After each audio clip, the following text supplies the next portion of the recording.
जय श्री कृष्णा, राधे राधे। आप सभी का स्वागत है आपके अपने यूट्यूब चैनल शीला भक्ति में।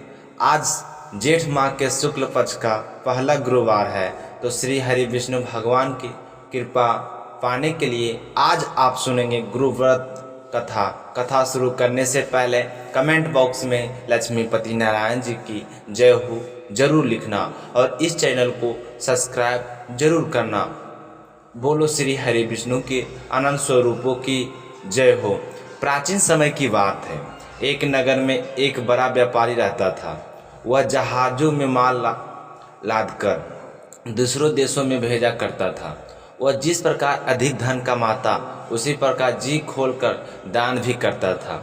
परंतु उसकी पत्नी अत्यंत ही कंजूस थी। वह किसी को एक दमड़ी भी दान नहीं करती थी और व्यापारी से भी ऐसा करने के लिए मना किया करती थी। एक बार वह सेठ व्यापारी दूसरे देश को व्यापार करने गया तो हुआ क्या, पीछे से गुरुदेव ने उसके साधु भेष में उसकी पत्नी से भिक्षा मांगी। तो व्यापारी की पत्नी ने गुरुदेव से कहा कि साधु महाराज, मैं तो इस दान पुण्य से तंग आ गई हूँ। आप कोई ऐसा उपाय बताइए जिससे हमारा सारा धन नष्ट हो जाए और मैं आराम से रह सकूं। मैं इस तरह धन लूटता नहीं देख सकती हूँ। तो गुरुदेव ने कहा कि देवी, तुम बड़ी विचित्र हो। धन और संतान से कोई दुखी होता है क्या? भला अगर तुम्हारे पास धन अधिक है तो शुभ कार्यों में लगाओ, कुमारी कन्याओं का ब्याह करवाओ, विद्यालय और बाग बगीचा का निर्माण कराओ। पर ऐसे पुण्य करने से क्या तुम्हारा लोक और परलोक सार्थक हो सकता है? परंतु साधु की इस बातों को का व्यापारी की पत्नी पर कोई भी असर नहीं हुआ। वह तो बिल्कुल भी खुश नहीं हुआ। उसने कहा कि साधु महाराज, मुझसे ऐसा धन नहीं होना चाहिए जिससे मैं हमेशा दान करती रहूं। तो गुरुदेव बोले, यदि तुम्हारी ऐसी इच्छा है तो तुम एक उपाय करना।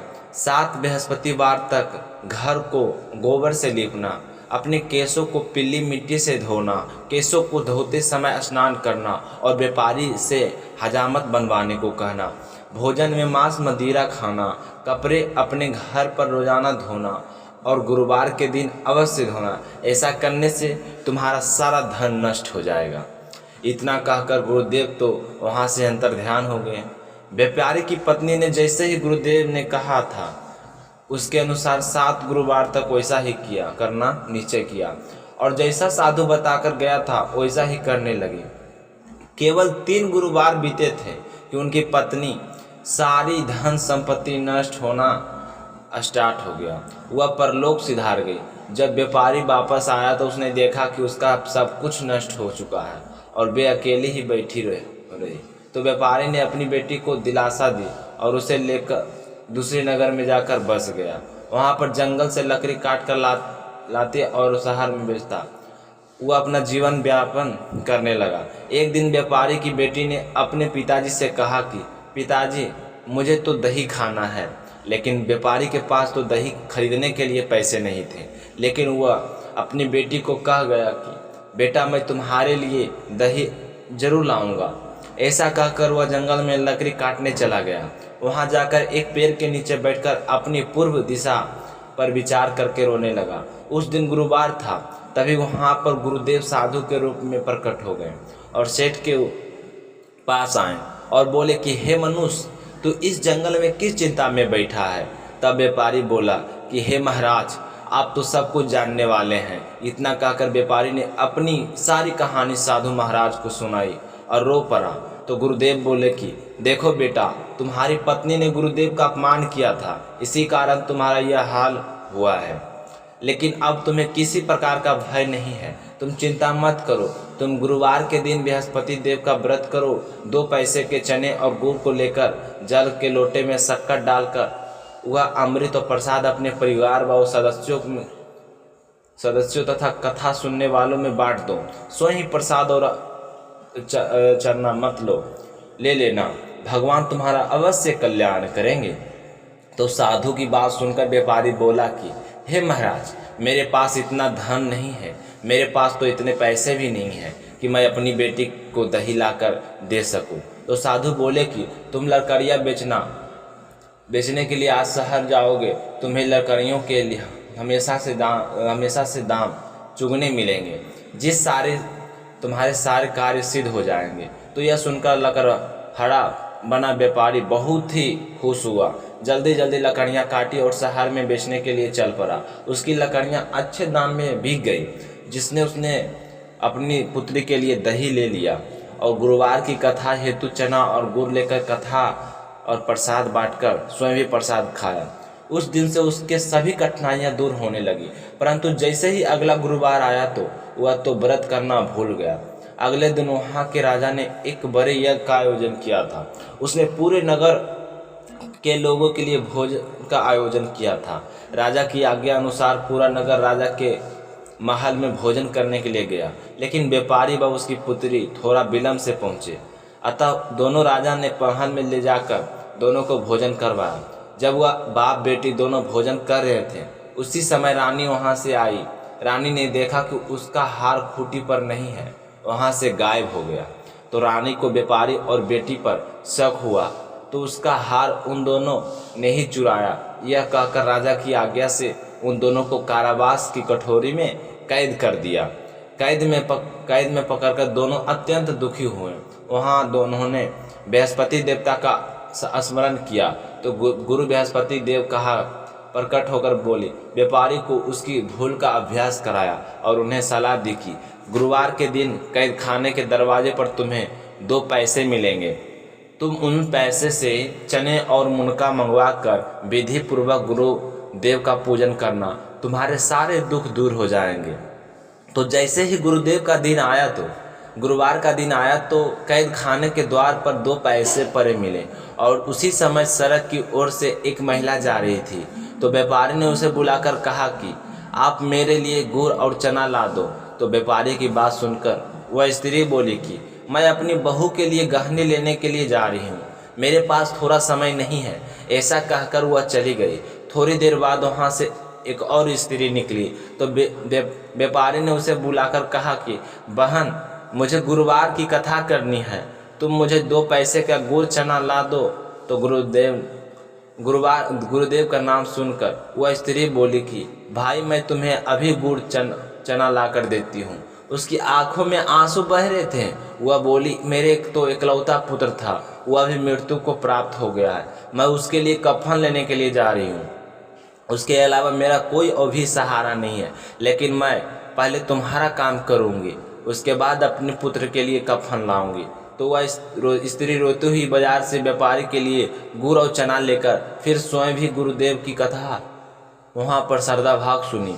कथा समाप्त होने पर वह स्त्री कफन लेकर अपने घर गई तो घर के लोग उसके पुत्र की लाश को राम नाम सत्य कहते हुए शमशान की ओर ले जाने की तैयारी कर रहे थे। तो वह बोले कि मुझे अपने लड़के का मुख देख लेने दो। जैसे ही उसने अपने बेटे के मुंह देखा तो उसके मुंह में गुरुवार का प्रसाद और चना मत डाल दिया। प्रसाद और चना अमृत के प्रभाव से वह पुनः से जीवित हो गया। तो वहाँ पर इकट्ठे हुए गांव के लोग सारे आश्चर्यचकित हो गए और सोचने लगे कि यह चमत्कार कैसे हुआ। तो उसने कहा कि यह तो सब कुछ गुरुदेव की वजह से हुआ है। और जो पहली स्त्री थी जिसने गुरुदेव का प्रसाद लाने के लिए व्यापारी को मना किया था, जब वह अपने पुत्र विवाह हेतु पुत्र वधू के गहने लेकर लौट रही थी, जैसे ही उसका पुत्र घोड़ी पर बैठकर निकला तो वैसे ही घोड़ी ने ऐसी छलांग मारी कि उसका पुत्र घोड़ी से गिरकर और मृत्यु को प्राप्त हो गया। तो यह देखकर वह स्त्री रो रो कर गुरुदेव से क्षमा याचना कर रही थी। तो उसी समय उसकी याचना से गुरुदेव वहाँ पर साधु के भेष में पहुँच गए और कहने लगे कि हे देवी, तुम्हें अधिक विलाप करने की आवश्यकता नहीं है। यह सब कुछ गुरुदेव का अनादर करने के कारण हुआ। तुम अब बस वापस जाकर मेरे भक्त व्यापारी से क्षमा मांगकर कथा सुनो, तभी तुम्हारी मनोकामना पूर्ण होगी।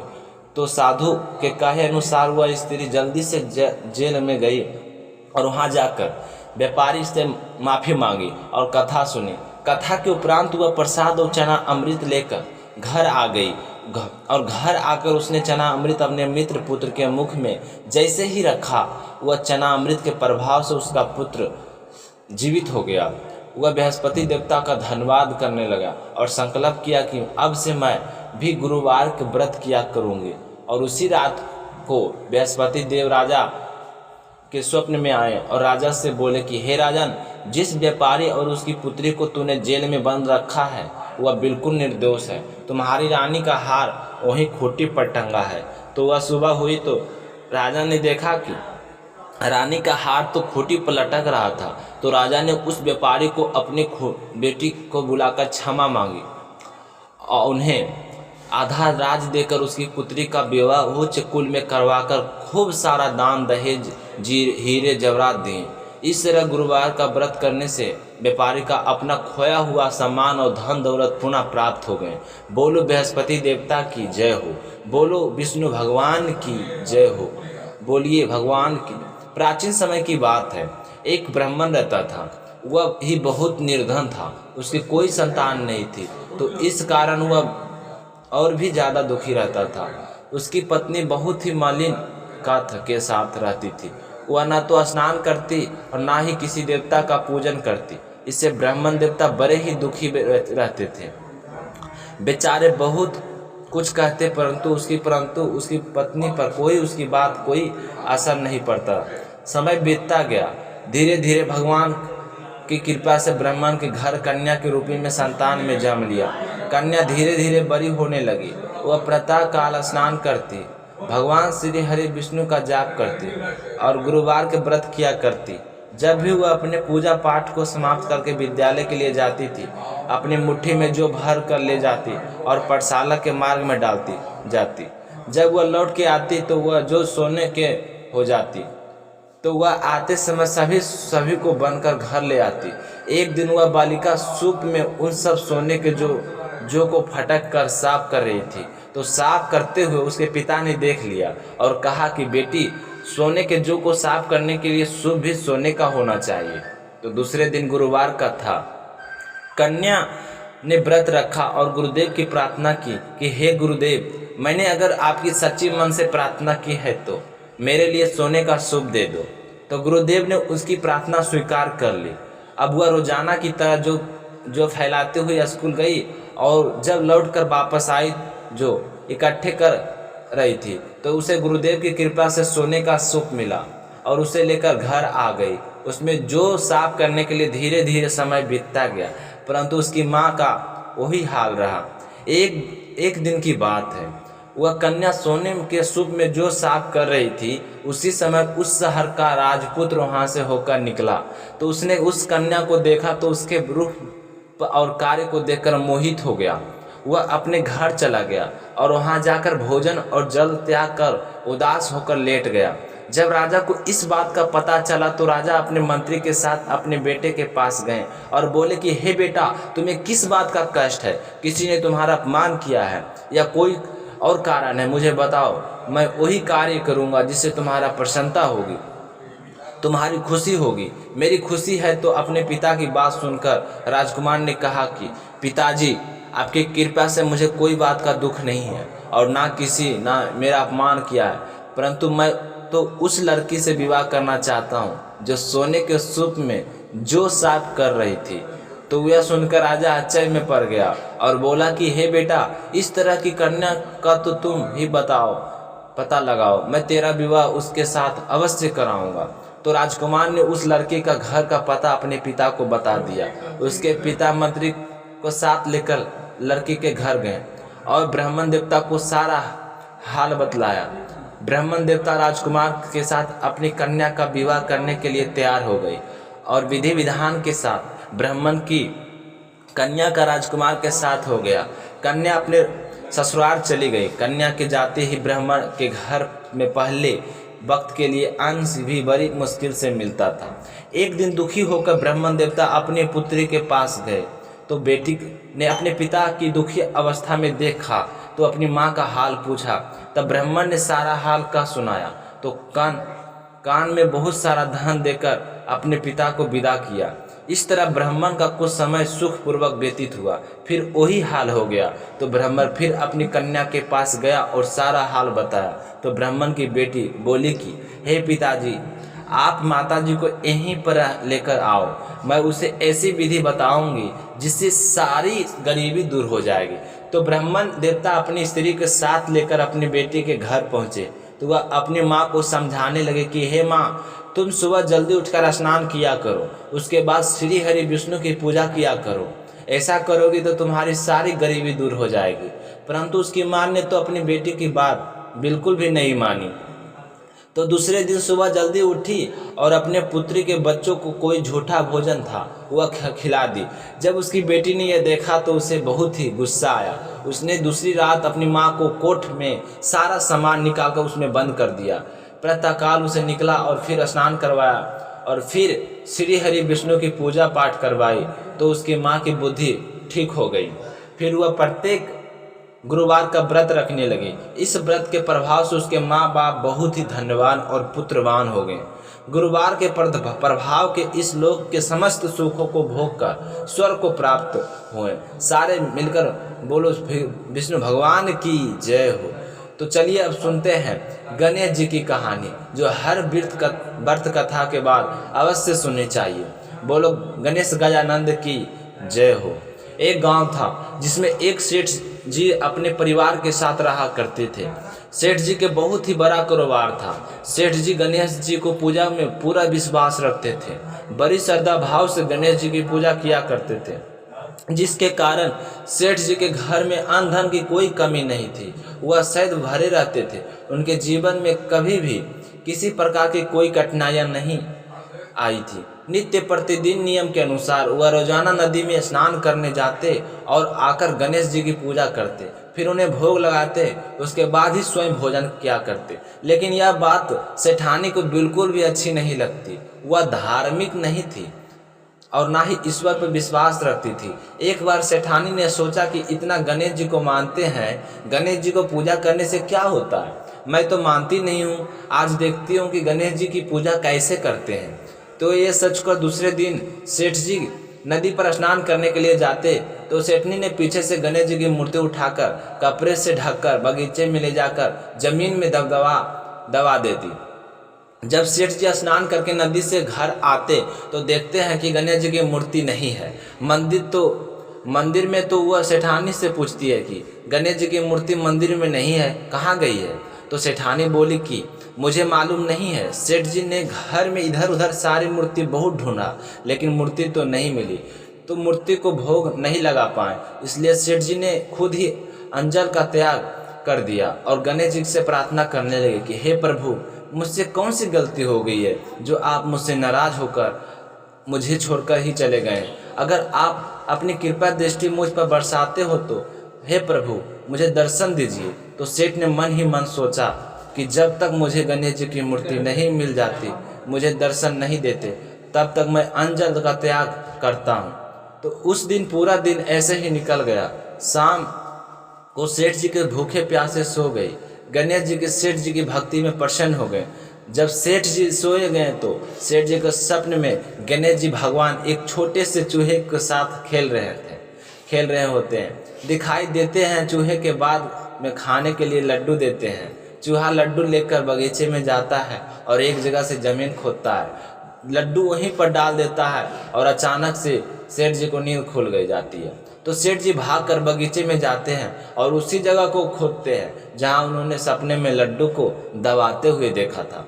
तो थोड़ी देर बाद जमीन खोदने पर कपड़े में लपेटे हुए गणेश जी की मूर्ति उन्हें मिल जाती है। सेठ जी गणेश जी की मूर्ति को पाकर बहुत ही खुश होते हैं और वापस लाकर मंदिर में स्थापित कर देते हैं। तो यह देखकर सेठानी को बहुत ही आश्चर्य होता है कि सेठ जी को मूर्ति मिली कहाँ से। तो वह भागकर सेठ जी के पास आती है और पूछती है कि यह मूर्ति आपको कहाँ से मिली है। तो सेठ जी ने सारा वृतांत उन सच बता दिया। तो यह बात जानकर सेठानी जी को खूब आश्चर्य हुआ।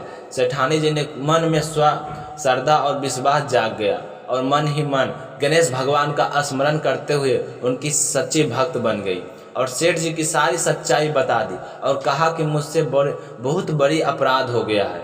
अब से हम दोनों पति पत्नी सहित गणेश जी के भगवान की पूजा आराधना किया करेंगे, उनकी पूजा में कोई भी कमी नहीं आने देंगे। यह सुनकर सेठ जी बहुत ही प्रसन्न हो गए। दोनों पति पत्नी गणेश जी को प्रणाम करते हुए बोले, गणेश गजानंद की जय हो। हे गणेश भगवान, जैसी कृपा आपने सेठ और सेठानी पर की वैसे हम पर भी करना। कहानी कहने वाले पर, कहानी सुनने वाले पर, सभी पर सारी मनोकामनाएं पूर्ण करना। अब सुनेंगे लप्सी और तपसी की कहानी, जो हर व्रत कथा करने के बाद अवश्य सुननी चाहिए। इस कहानी को सुनने बिना हमारे व्रत का पुण्य फल नहीं मिलता। बोलो लप्सी तपसी की जय हो। एक लप्सी था, एक तपसी था। तपसी हमेशा भगवान की तपस्या करता था, लेकिन उसे चोरी करने की आदत थी। लप्सी हमेशा सेवा सेव की लप्सी बनाता और पहले भगवान को भोग लगाता, उसके बाद में स्वयं भोजन करता। दोनों भाइयों का यही नियम था। तो एक दिन कोई बात को लेकर दोनों में कहा सुनी हो गई। तो लप्सी बोला कि मैं रोजाना भगवान की तपस्या करता हूँ, इसलिए मैं बड़ा हूँ। तो लप्सी बोला कि मैं रोज भगवान को सावा से लप्सी का भोग लगाता हूँ, इसलिए मैं बड़ा हूँ। ऐसा करते हुए दोनों जोर जोर से लड़ने लगे। तभी वहाँ से नारद जी गुजर रहे थे। दोनों को लड़ता हुआ देखकर वहाँ आया, उनसे पूछा कि तुम दोनों क्यों लड़ रहे हो। तो दोनों ने अपने आप को बड़ा बताया और साथ में बड़ा होने का कारण भी बताया। तो नारद जी बोले कि मैं तुम्हारा कल फैसला कर दूंगा, वह तुम में से कौन बड़ा है जो। दूसरे दिन लप्सी और तपसी नहाकर अपनी रोज की भक्ति करने आए। तो नारद जी ने छुपकर 1.25 करोड़ की एक एक अंगूठी उन दोनों को आगे रख दी। जैसे ही भक्ति करते हुए तपसी की नज़र उस अंगूठी पर पड़ी तो उसने चुपचाप उठाई और अपने पैर के नीचे दबा ली।